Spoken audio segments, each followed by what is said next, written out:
धन्यवाद। प्यारे बच्चों, हिंदी की कक्षा में आप सभी का स्वागत है। मैं माया सिंह, एडी राजकीय कन्या इंटर कॉलेज गोरखपुर। आज हमारे अध्यापन का विषय है यमुना छवि, जिसको भारतेंदु हरिश्चंद्र ने लिखा है।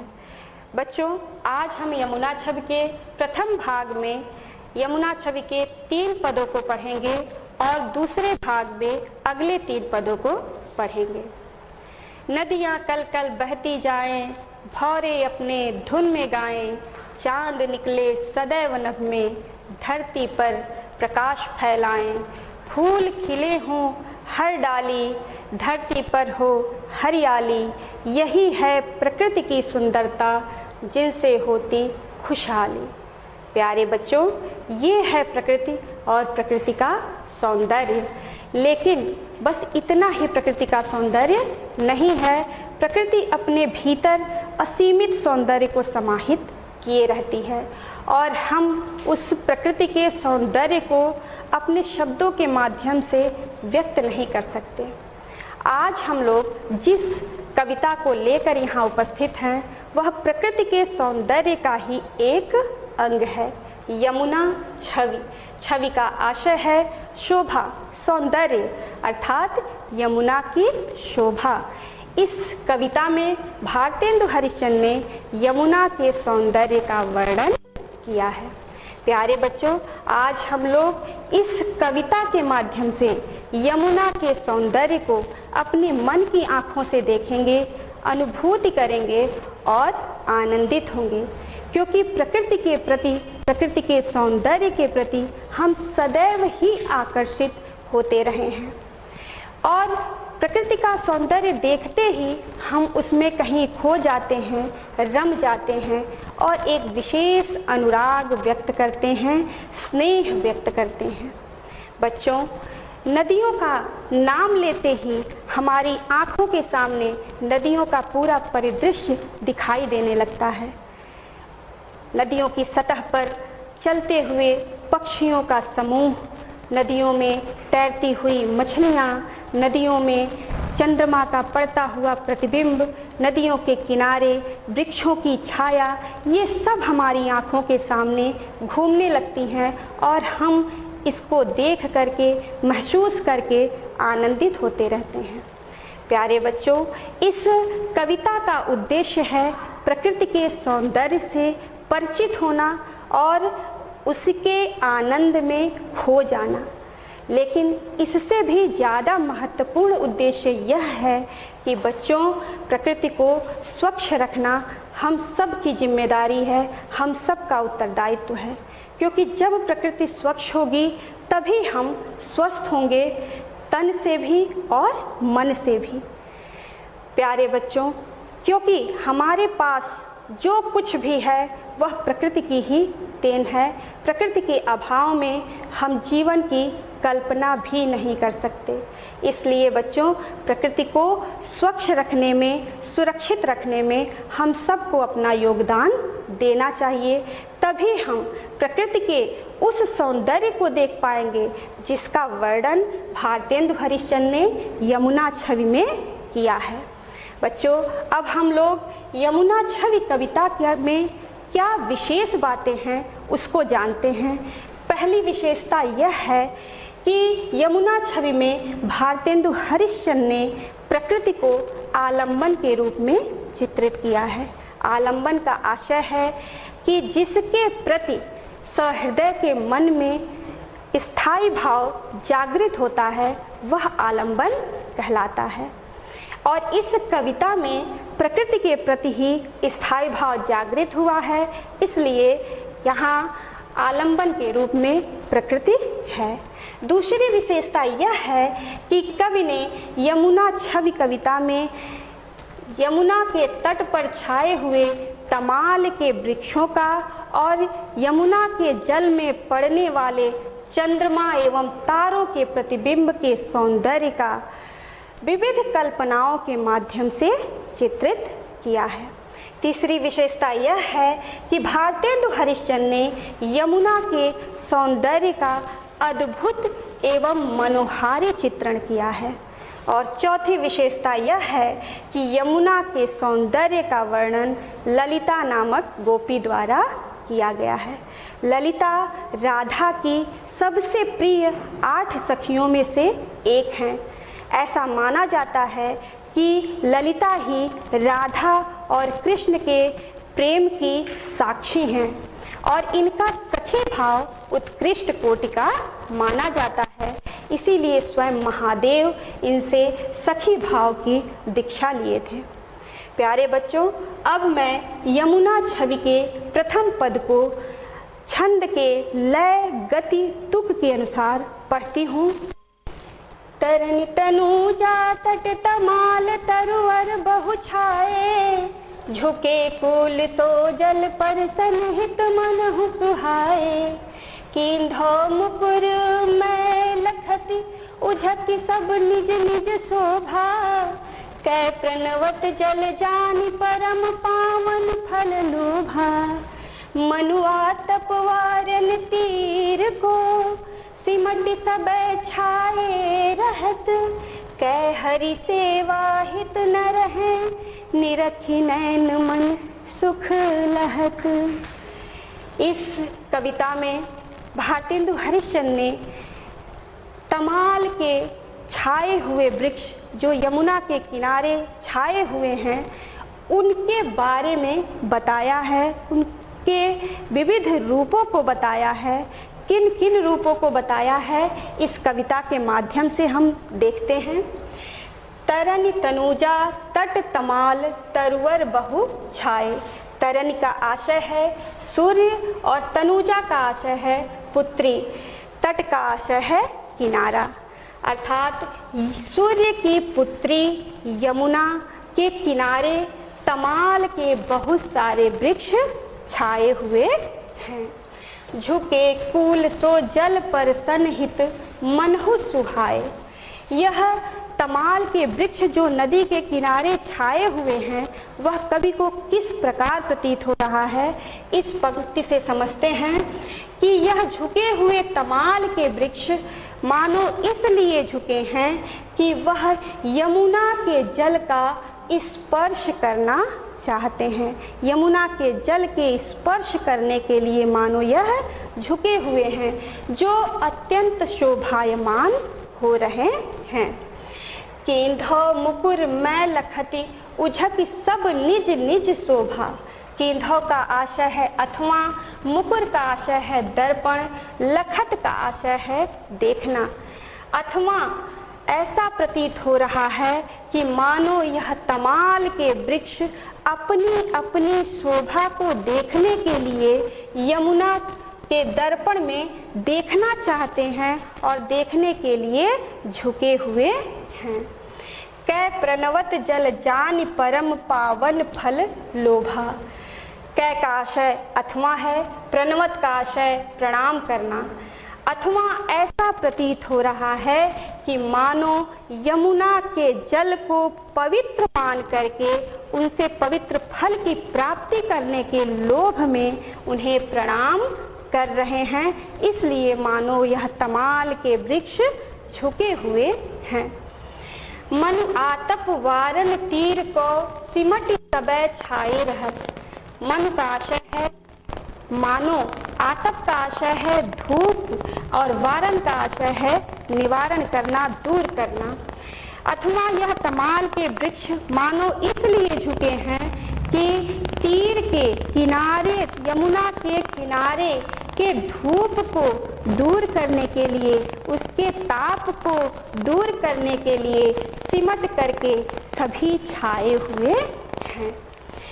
कै हरि सेवा हित न रहे निरख नैन मन सुख लहत। अथवा ऐसा प्रतीत हो रहा है कि मानो वो हरि की सेवा करना चाहते हैं और हरि की सेवा करने के लिए तमाल के वृक्ष यमुना के किनारे झुके हुए हैं। और यह दृश्य देख करके कवि को कैसा महसूस हो रहा है उसको कह रहे हैं कि निरख नैन मन सुख लहत। निरख का आशय है देखना।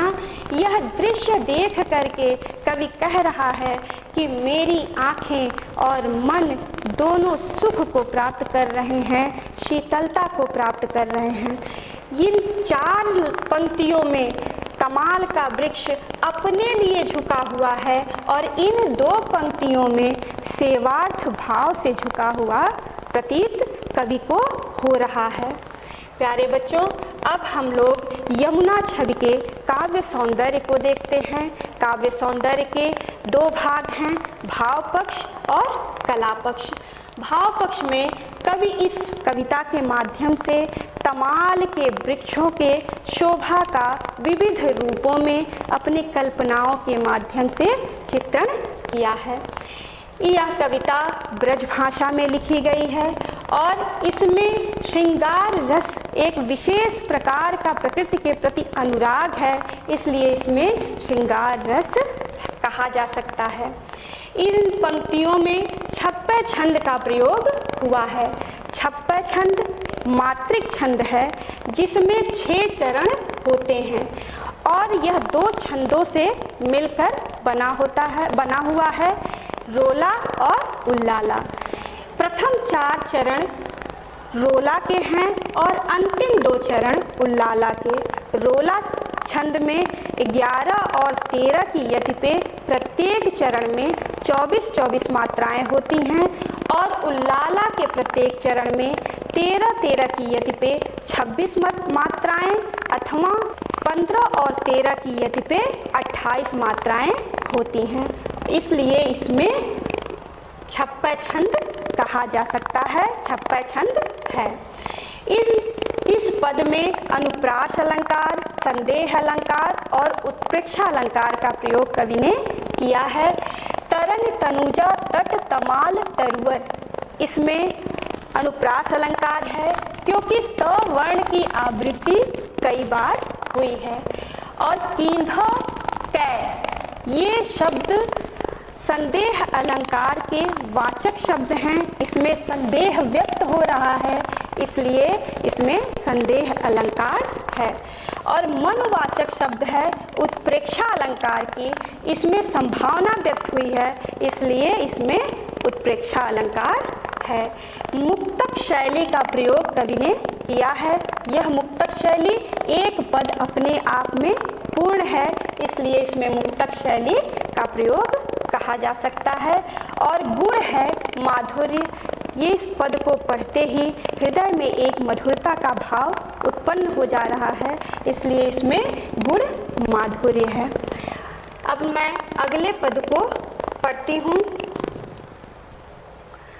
दूसरा पद है, तिन पे जेहि छिन चंद ज्योतिराका निसरावती, जल में मिलके नभ अवनीलो तान तनावती, होत मुकुर में सबे तबे उज्ज्वल शोभा, तन मन नैन जुड़ात देख सुंदर सो शोभा, सो को कवि जो छवि कही सके, ताछन जमुना नीर की, मिली अवनी और अंबर रहत, छवि एक सी नभ तीर की।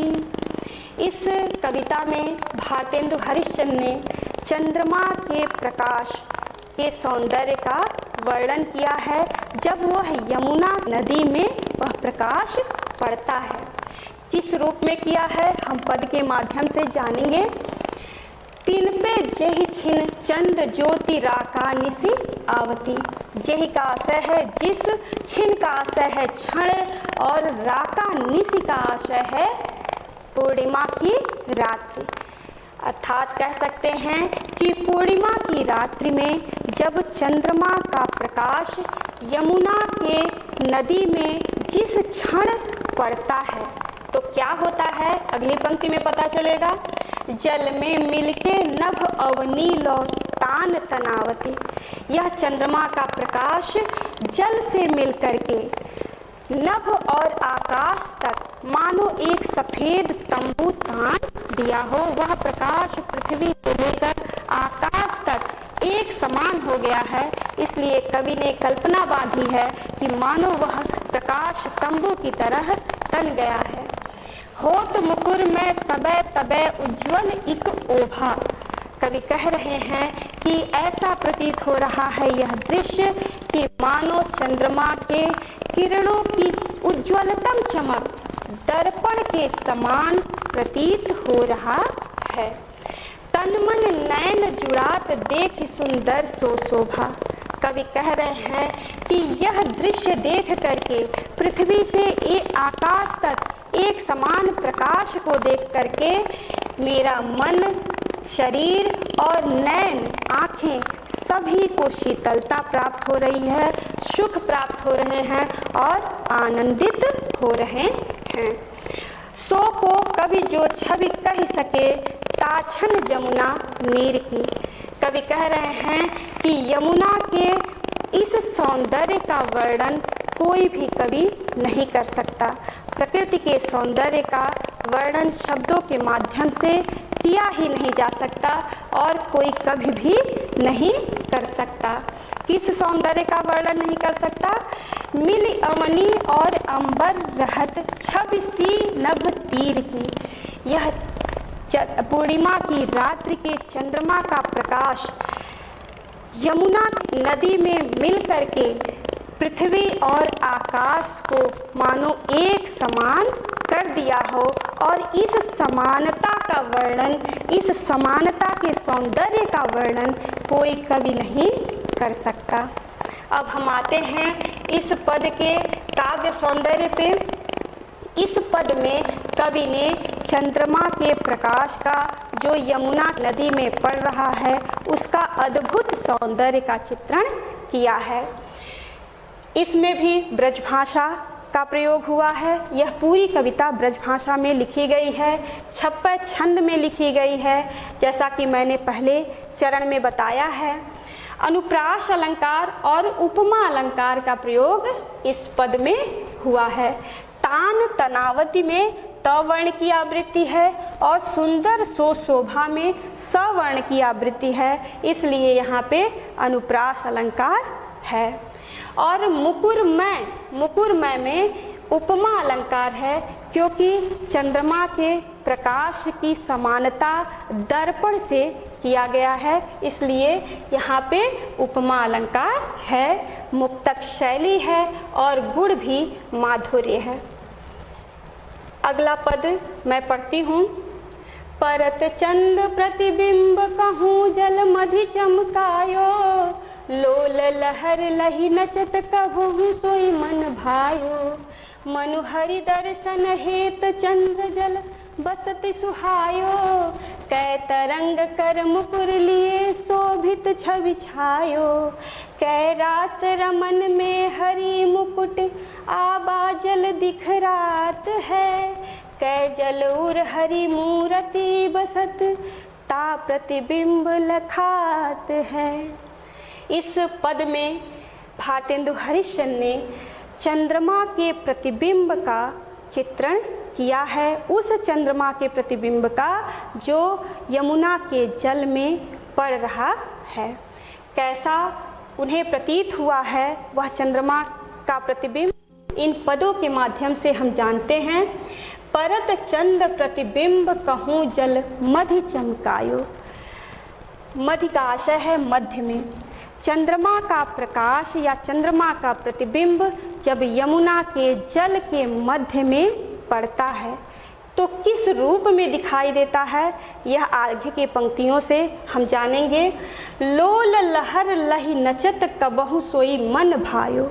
और वह जब यमुना के जल में तरंगे हिलती हैं, डुलती हैं, तो चंद्रमा भी हिलता डुलता नजर आता है। और वह कवि को कैसा प्रतीत होता है, मानो यह चंद्रमा नृत्य कर रहा हो, जो मन को आनंदित करने वाला दृश्य है। आगे कहते हैं कवि, मनु हरि दर्शन हेत चंद्र जल बसत सुहायो।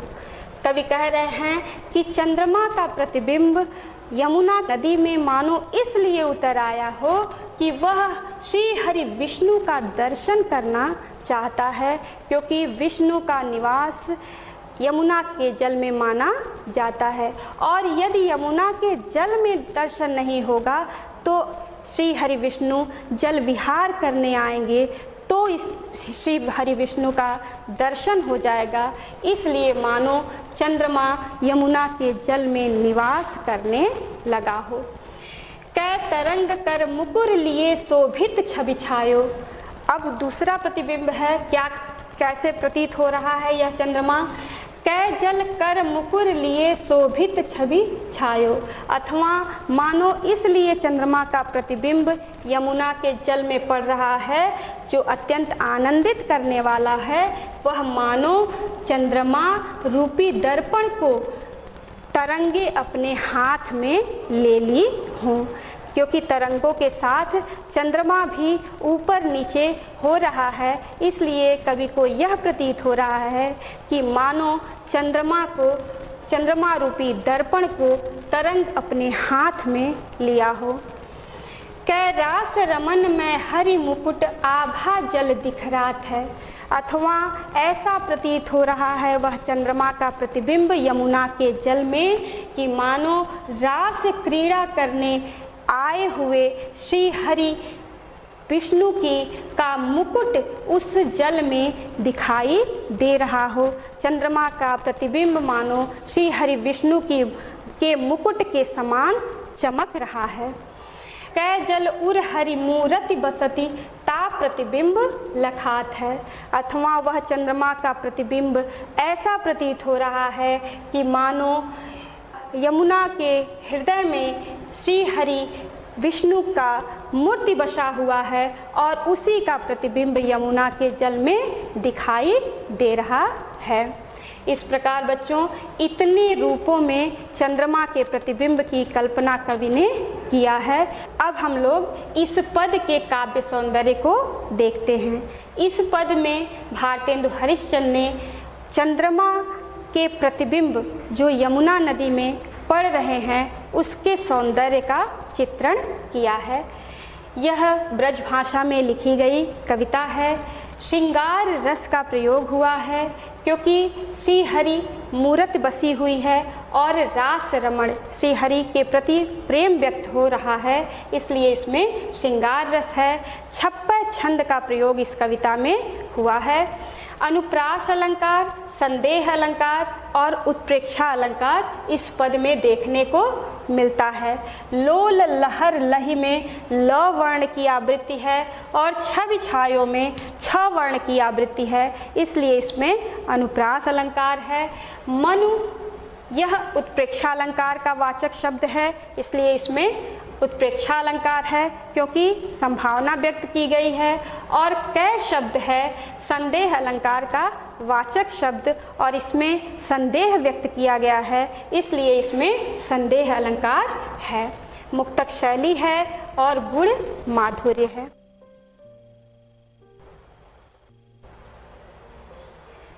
प्यारे बच्चों, अब हम आज के अभ्यास कार्य पे आते हैं। 11वीं कक्षा की ही तरह यह भी है कि एक पद है और पद से ही संबंधित 5 प्रश्न हैं। जैसे पाठ का शीर्षक व कवि का नाम लिखिए। पाठ का शीर्षक यमुना छवि है और कवि हैं भारतेंदु हरिश्चंद्र। रेखांकित अंश की व्याख्या कीजिए। रेखांकित अंश कौन सा है? ये है कै हरि सेवा हित न रहें, निरखि नैन मन सुख लहत। इसमें कवि यह कह रहे हैं कि तमाल का वृक्ष यमुना के किनारे इसलिए छाए हैं कि मानो श्री हरि विष्णु की वह सेवा करना चाहते हैं, उनके ऊपर छाया बन के खड़ा रहना चाहते हैं ताकि उनको कोई धूप ना लगे, और इसी सेवा भाव से खड़े हुए हैं, झुके हुए हैं। प्रस्तुत पद्यांश में कवि ने किसका वर्णन किया है? इस पद में भारतेंदु हरिश्चंद्र ने तमाल के वृक्षों का वर्णन किया है जो यमुना नदी के किनारे छाए हुए हैं। यमुना नदी के किनारे तमाल के वृक्षों को देखकर कवि को क्या प्रतीत होता है, इस पद में हर लाइन में बताई गई है। कवि ने बताया है कि तमाल के वृक्ष को देख करके ऐसा प्रतीत होता है मानो वह यमुना के जल को स्पर्श करना चाहती हैं, मानो वह अपनी अपने शोभा को यमुना रूपी दर्पण में देखना चाहते हैं, अथवा ऐसा प्रतीत होता है मानो यमुना के जल को पवित्र मान करके, उन्हें प्रणाम करके पवित्र फल को प्राप्त करना चाहते हैं, या यह इसलिए झुके हुए हैं कि मानो यमुना के किनारे के ताप को कम करने के लिए, धूप के ताप को कम करने के लिए छाए हुए हैं, या इसलिए छाए हुए हैं कि श्री हरि विष्णु की सेवा करना चाहते हैं। और अंतिम प्रश्न है, प्रस्तुत पद्यांश के अलंकार सौंदर्य पे प्रकाश डालिए। इस पद में मैंने बताया है कि अनुप्रास अलंकार है और उत्प्रेक्षा अलंकार है और संदेह अलंकार है।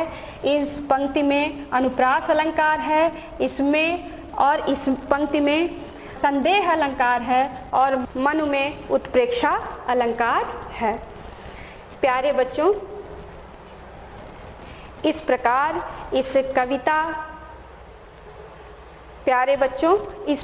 इस कविता का सार यह है कि यमुना नदी के किनारे छाए हुए तमाल के वृक्ष कई कारणों से झुके हुए हैं। अपना सौंदर्य देखने के लिए झुके हैं, या हरि की सेवा करने के लिए झुके हैं, या पवित्र फल को प्राप्त करने के लिए झुके हैं। और दूसरे पद में कवि ने यह बताया है कि चंद्रमा का प्रकाश यमुना नदी में जब पड़ता है तो वह प्रकाश पृथ्वी से आकाश तक एक बना देता है, विभेद समाप्त कर देता है। और अंतिम पद में कवि ने यह बताया है कि चंद्रमा का प्रतिबिंब जो यमुना नदी में पड़ रहा है, मानो वह हरि की चमक है, श्री हरि विष्णु की चमक है और श्री हरि विष्णु के मुकुट की चमक है। प्यारे बच्चों,